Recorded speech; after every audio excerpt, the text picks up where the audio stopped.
Good morning, I'm Fumiera, your tiny but spicy news sprite, and welcome to a proper full-length March 24 World News Show. Today I am not talking alone, because William is here with me in the studio. And yes, we are doing the two-anchor version the way it should have been done from the start. Finally, the newsroom now has two humans. Well, one human and one small chaos fairy, which is honestly a dangerous but efficient combination. Dangerous for deadlines, maybe, but good for headlines. We have three big threads this morning. The Strait of Hormuz and the oil risk question, the airport disruption story in the United States, and the bigger strategic warning about China's AI edge. We are going to slow down, unpack each one, and talk about why these stories matter beyond the first dramatic headline. In other words, we are not just reading the news. We are chewing it, digesting it, and hopefully not getting political indigestion. Exactly.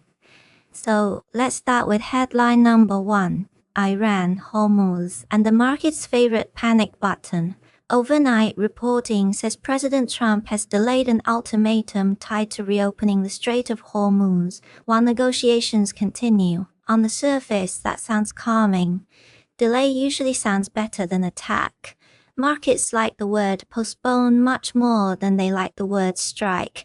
Right, because investors are basically toddlers with Bloomberg terminals. If the loud scary thing is delayed, they stop screaming for a minute. Very rude, but not entirely wrong. The reason Hormuz matters so much is brutally simple. A huge share of global oil and energy shipping passes through that narrow waterway. When people hear Strait of Hormuz, they should mentally translate it into a sentence like this.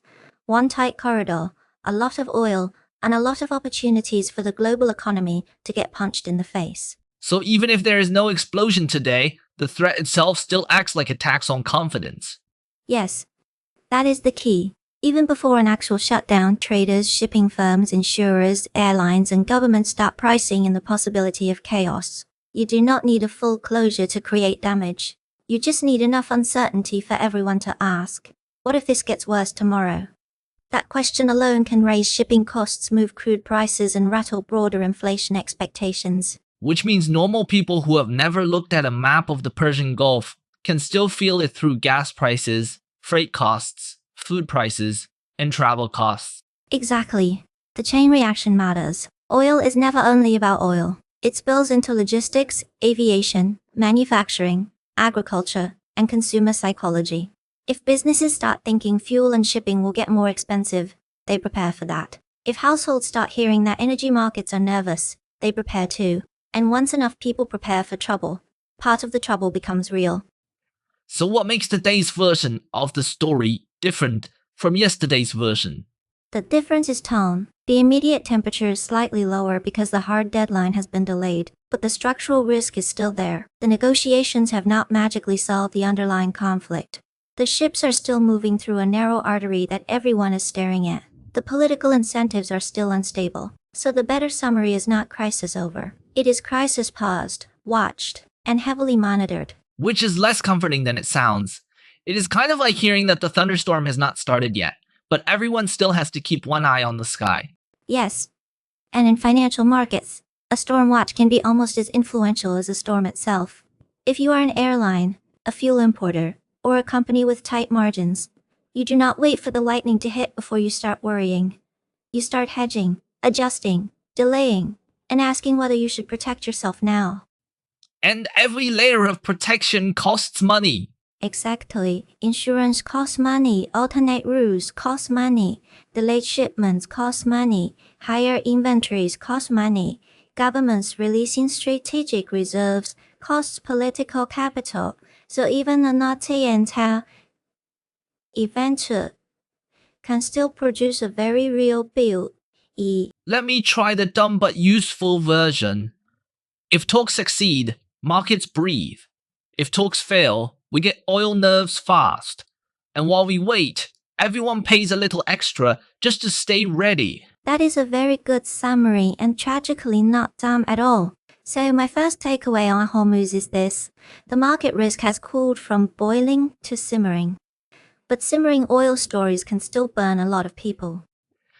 Spicy, but accurate. Continue tiny anchor. Headline number 2 now. And this one is completely different in form but similar in consequence. In the United States, reporting says Trump's deployment of IC agents to airports is intensifying the broader shutdown fight, with longer TSA lines, more disruption, and growing pressure on air travel operations. On paper, this can sound like a domestic political process story. In reality, airports are infrastructure. Once they start clogging, the effects spread quickly. Airports are one of those places where politics turns into physical suffering almost instantly. It goes from abstract debate to a line of tired people wondering why they are wearing shoes they can no longer feel. Precisely. Airports are where systems become visible. If staffing gets strained, procedures change, or political confrontation spills into operations, then passengers, cargo, business travel, and schedules all absorb the shock. It is not just about one policy argument. It is about whether a transport network can remain predictable. And predictability is basically the hidden fuel of the modern economy. Yes. Planes, hotels, conferences, perishable cargo, connecting flights, tourism, urgent business travel, and even family emergencies all depend on that predictable flow. Once airports become less reliable, the cost is not just emotional frustration. It becomes delayed productivity, rescheduled events, missed contracts, disrupted logistics, and a lot of extra waste. Plus the psychological part. If people hear airport chaos, they start rethinking trips before they even book them. That matters a lot. Travel confidence is fragile. If travelers think the experience is becoming painful, politically chaotic, or unusually risky, some delay trips, some cancel, and some shift spending elsewhere. That can hit airlines, airports, nearby hotels, tourism economies, and event businesses. So once again, the first headline sounds local, but the consequences spread wider. Exactly. Local disruption in transportation has a nasty habit of becoming distributed economic drag. And because airports connect everything from executive travel to urgent freight, even limited disruption can create visible ripple effects. There is also a symbolism problem, right? Airports are supposed to represent order. Even when they are annoying, they are supposed to be functionally annoying, not politically melting. That is a very important point. Airports are supposed to be choreographed machines. When they become visibly strained, people read that as a sign that the state, the system, or the political environment is under stress. So the disruption becomes not only practical but symbolic. It tells a story about competence. And people are very unforgiving when competence disappears in public. Especially in places where thousands of frustrated people can take photos, post videos, and turn one ugly scene into a national mood signal. This is why airport disruption stories often travel far beyond transportation media. They become culture stories, political stories, and anxiety stories all at once. Let me compress this one. Even if someone does not care about the underlying Washington fight, they may care a lot when airport friction starts swallowing time, money, and trust. Perfectly said. So my second takeaway is this. Airport disruption is never just an airport story. It is a mobility story, a business story, and a public confidence story wearing uncomfortable shoes. That line is so good it deserves boarding priority. I accept compensation in snacks and validation. You will get neither. Newsroom budget is ruined. Cruel. Now let us move to headline number 3, the AI angle. A US panel is warning that China's AI edge is being strengthened by open source models and manufacturing dominance. That is important because it reframes the AI race. For a while, a lot of people talked as if AI competition were mostly about model quality, benchmark scores, or which chatbot sounded smarter in a demo. Which is the very online version of the story. It makes the race look like a giant nerd beauty contest. Exactly. But the deeper reality is more industrial. AI leadership depends on chips, data centers, electricity, manufacturing capacity, supply chains, deployment speed, and the ability to turn software into scalable products. Open source models matter here because they lower barriers. They allow ecosystems to move faster, experiment faster, and distribute capability more widely.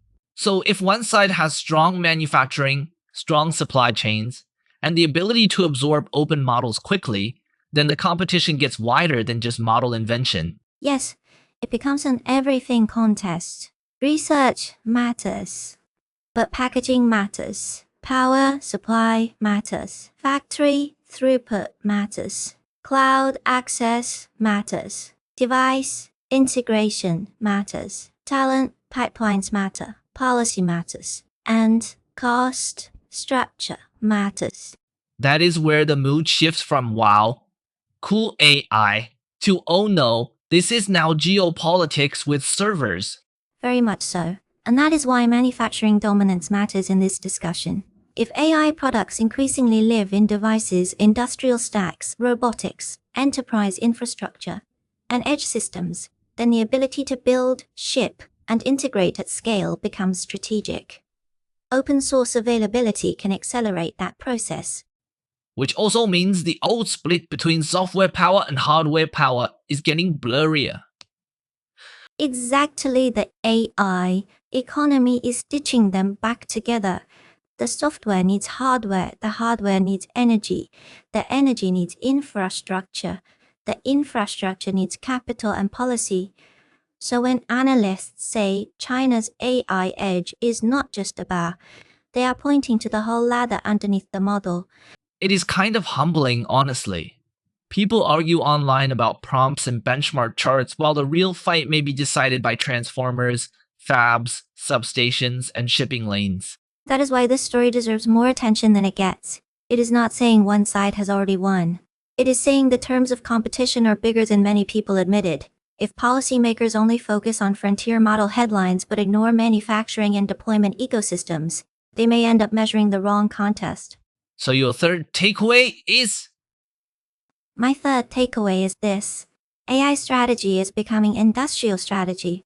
Whoever scales better, powers better, manufactures better, and deploys better may end up shaping the next decade more than the side that simply talks about innovation the loudest. Brutal but true!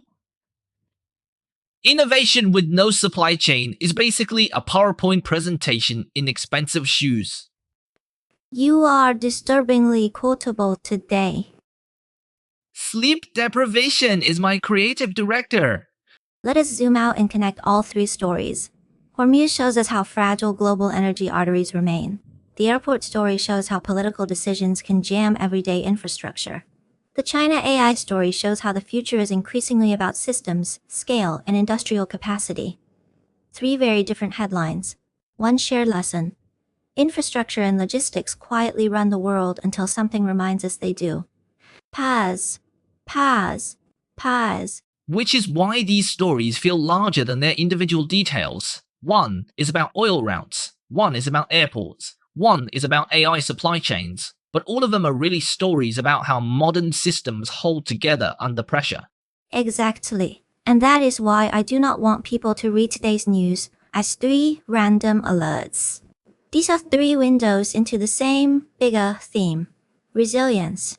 How resilient are markets? How resilient is transportation? How resilient is the technology industrial stack? And who pays when resilience turns out to be thinner than advertised? Usually the answer is first consumers, then workers, then everyone else who thought they were not involved.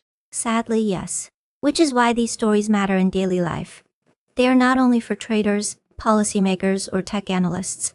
They eventually reach ordinary people through prices, delays, availability, stress, and opportunity. So if we had to leave people with a simple scoreboard, how would you do it? Here is my scoreboard for this morning on Hormuz. Danger reduced, not removed. On airports, political friction becoming operational pain. On AI competition, software race evolving into an industrial race. And underneath all three, one common question. Who can keep systems stable when politics, markets, and technology all start pulling in different directions? That is a very polite way of saying the world is held together by logistics, vibes, and caffeine. Honestly, yes. And today, the vibes are nervous. But at least the anchors are handsome. I will allow half of that statement. Outrageous bias in the newsroom. Naturally. Before we close, Here are the 3 keywords I want you to remember from this morning: Hormuz uncertainty, airport disruption, and China AI scale. And the short version is: one crisis is paused but still dangerous. One political fight is leaking into transportation reality. And one tech rivalry is getting a lot more industrial than people expected. Perfect. I'm Fumiera. And I'm William. And this was the proper full-length March 24 morning world news briefing. Thank you for staying with us. And yes, this time we actually brought the full breakfast instead of just one bite.